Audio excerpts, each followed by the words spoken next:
match? I don't know, it's just still 2 weeks away, but everywhere I go in the state, people are fired up, and they're fired up. We move it to a bigger venue, so we got more people in there. So I think, I think it's going to be 2 great weeks. You got the spring football game next week, and then, of course, the Pitzer sales going on that weekend, and then our match in Kearney. How would you describe You guys can Google the Pitzer sale. How would you describe the practices leading up to this? Our team is on a mission. They are getting after it. I pretty much have a hard time remembering a spring where they're going as hard as they're going right now. So, and it's not like we're motivating them or challenging them. We have a lot of learning we're trying to do right now. We're working on some new things. But man, when we go 6-on-6, it is war, and they are really getting after it. Coach, this is our first time talking to you since news of Harper came out. What can you offer on her status? Harper's still here and still in school, but that's about it. That's about it. Have you had conversations with her about the situation? Harper and I talk every day, so, but I talk to all of them every day. There's, she's focused on being a student athlete right now and taking care of that. She's still a full participant at this point? Harper's here, yeah. Participating in practices? Guys, let's move on. This isn't about Harper. This is about Nebraska volleyball.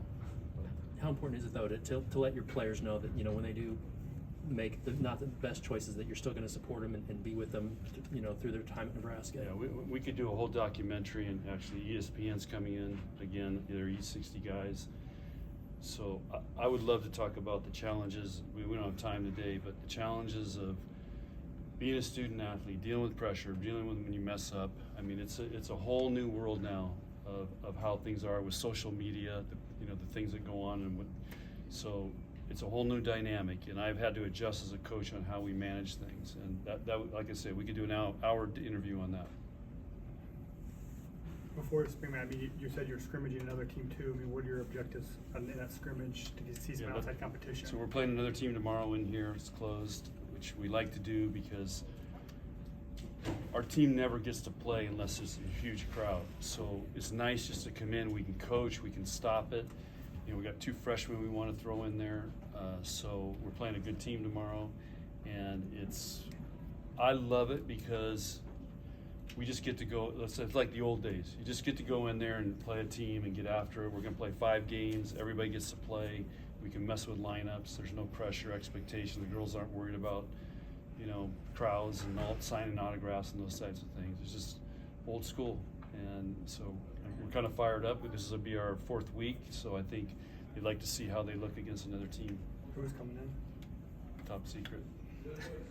What do you hope to get out of that? You guys are all on a need-to-know basis on a lot of this stuff, so you don't need to know some of that today. What do you hope to get out of that scrimmage and learn about your team? I see them compete and just see how they do, and we're gonna mix up a lineup every game. So my challenge to them will be, hey, I don't care what lineup we have. You guys still have to do all the things we've been training. You got to learn how to work with the person next to you and have great communication and work through that. So it's a great chance for them to work together as a team. You said that they're really motivated this year, even though you're not motivating them. Where does that come from?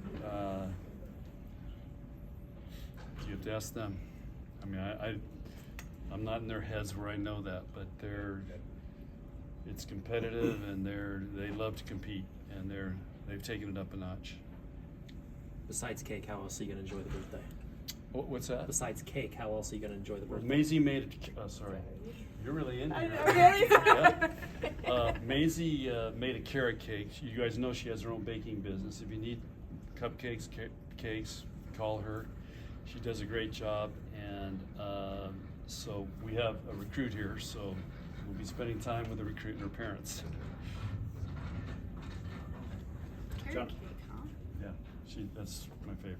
So. A player like Lexi, who's accomplished so much over her career, how do you guys continue to coach her?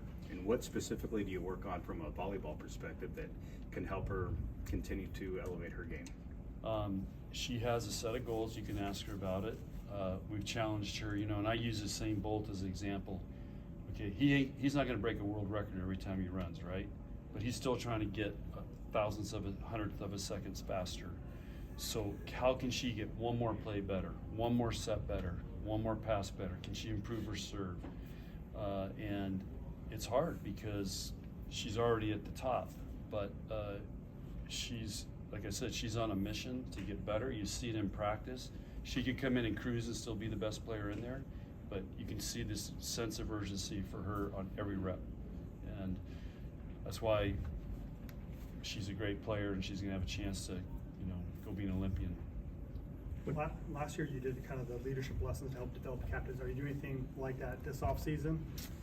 No, we have the chains hanging, so that's our thing, and that's another long interview, the chains. I don't know if you guys saw those big chains hanging there, but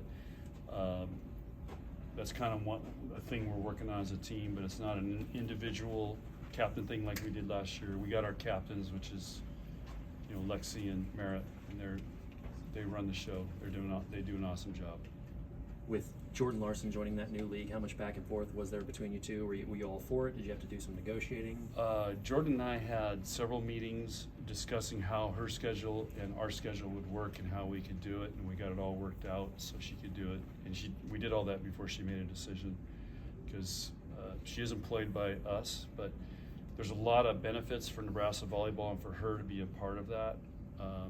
Just more exposure. She's going to be doing. She's not doing that just to play volleyball. I can tell you that right now. This is about. There's a greater mission for her that she wants to do. Amy can help me with the words that I'm looking for, but there's a greater sense of purpose than just being a part of playing volleyball.